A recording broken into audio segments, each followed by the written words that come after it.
Les cieux furent ouverts et je vis des visions de Dieu. Ézéchiel 1:1. Les visions de Dieu ne sont pas nécessairement des visions extérieures comme ce fut le cas, semble-t-il, pour Ézéchiel. L'apôtre Paul priait pour les Éphésiens que les yeux de leur cœur soient illuminés ou remplis de lumière. Cela peut simplement signifier que l'Esprit de Dieu révèle les choses de Dieu aux yeux de notre cœur, en nous donnant, pour ainsi dire, des leçons imagées, afin de nous enseigner les choses que Dieu veut que nous comprenions. Et souvent, il le fait en illuminant pour nous les personnages vivants de la Bible. Prenons les Écritures et jetons très brièvement un coup d'œil à l'effet que produisent sur diverses âmes une révélation directe et personnelle de Dieu. Dans Genèse 28, nous lisons au sujet de Jacob à Bethel, alors qu'il était couché sur le sol dur, ayant une pierre pour oreiller, il lui fut montré une échelle entre terre et ciel qui lui ouvrait la communication avec Dieu.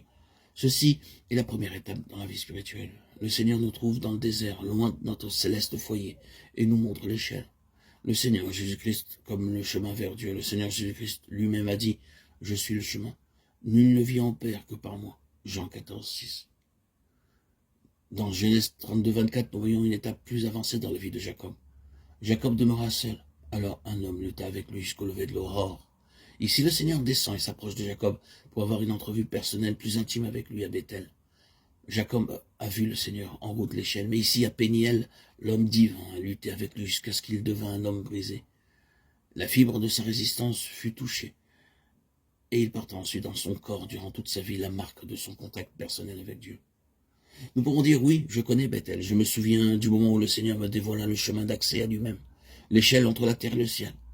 Mais j'avoue qu'en expérience jusqu'à présent, c'est comme si Dieu était en haut dans le ciel et moi ici, en bas, sur la terre.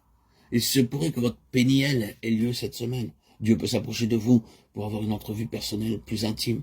Vous vous sentirez peut-être seul au milieu des autres, comme s'il n'y avait que Dieu et vous dans ce lieu. Vous serez complètement absent à tout ce qui se passe autour de vous. Il se saisira de vous et touchera la fibre de votre résistance, votre détermination à faire ceci ou cela, et vous vous sentirez brisé dans votre âme. Nous devons être réellement brisés et conquis par Dieu avant que nous puissions devenir des Israël, ayant de la puissance avec Dieu. Quand notre brisement est tel que nous ne pouvons rien faire d'autre que de rester attachés à lui, alors nous pouvons avoir de la puissance.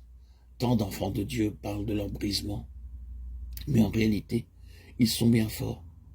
C'est proportionnellement à notre faiblesse que la puissance divine agira en nous et à travers nous.